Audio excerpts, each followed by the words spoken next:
Sir open பண்ணா ஒரு அம்மா தன் பொண்ணு அப்படியே கூட்டிகிட்டு வந்துட்டு இருக்காங்க சார். 2 பேர் மூஞ்சியும் நல்லா வேர்த்து வெடவெடிச்சு போயிருக்கு சார். அந்த அம்மா தன் பொண்ணு அப்படியே கூட்டிகிட்டு வராங்க, கூட்டிகிட்டு வராங்க, கூட்டிகிட்டு வராங்க, உட்கார வைக்கிறாங்க. எங்கன்னு பார்த்தா மணமேடை சார். அது ஒரு நல்ல முகூர்த்தமான நாள். அரேஞ்ச் மேரேஜ் தான். மாப்பிள்ளையும் வந்து உட்கார்றாரு. சுற்றி சொந்த பந்தங்கள்லாம் ரொம்ப சந்தோஷமாக உட்காந்துட்டு இருக்காங்க சார். ஐயர் தன் தட்டத்தை அப்படியே நீட்டுறாரு. அந்த தட்டத்திலேருந்து மாப்பிள்ளை அப்படியே தாலி எடுக்கிறார் சார். கெட்டி மேளம் கெட்டி மேளம் அப்படின்னு சொல்கிறாங்க. எல்லா அச்சக்கத்தை தூக்கி போடுறாங்க சார். அந்த தாலி அப்படியே ஹை ஸ்பீடில் அந்த பொண்ணு கழுத்தில் கட்டுறாரு. முதல் முடிச்சு போடுறாரு சார். 2வது முடிச்சு போடுறாரு. 3வது முடிச்சு போடுறாரு. சுபம்னு போடுறோம் சார். அதுக்குள்ளே படம் முடிஞ்சிச்சா? இல்லை சார், சுபமில் தான் சார் படமே ஆரம்பிக்குது.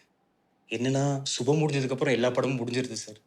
சுபமுக்கு அப்புறம் ஒரு வாழ்க்கை இருக்குன்னு சொல்லணும்னு ரொம்ப ஆசைப்பட்டேன் சார். அதனால தான் இந்த படம் பேரே சுபம்னு வச்சிருக்கேன் சார். கல்யாண வாழ்க்கையில் நடக்கிற சண்டை, பிரிவு, புரிதல், அனுசரித்தல், இந்த எல்லா எமோஷனும் சேர்ந்து ஒரு டாக்குமெண்ட்டாக காட்டணுங்கிறது தான் சார் என்னோட ஆசை. அதனால தான் இப்படி ஒரு கதை எழுதினேன் சார். உங்களுக்கு கல்யாணம் ஆயிடுச்சா? இல்லை சார், எனக்கு ஆலை சார். யோகி பாபு இருக்காரா? யோகி பாபு இல்லை சார்.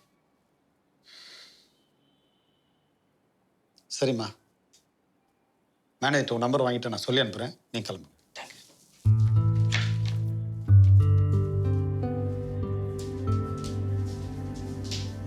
தம்பி, உங்கள் பேர் என்ன சொன்னீங்க? Sir Yashwant sir. உங்கள் ஜாதகம் பிறந்த டைம் கொடுத்துருப்பேன்.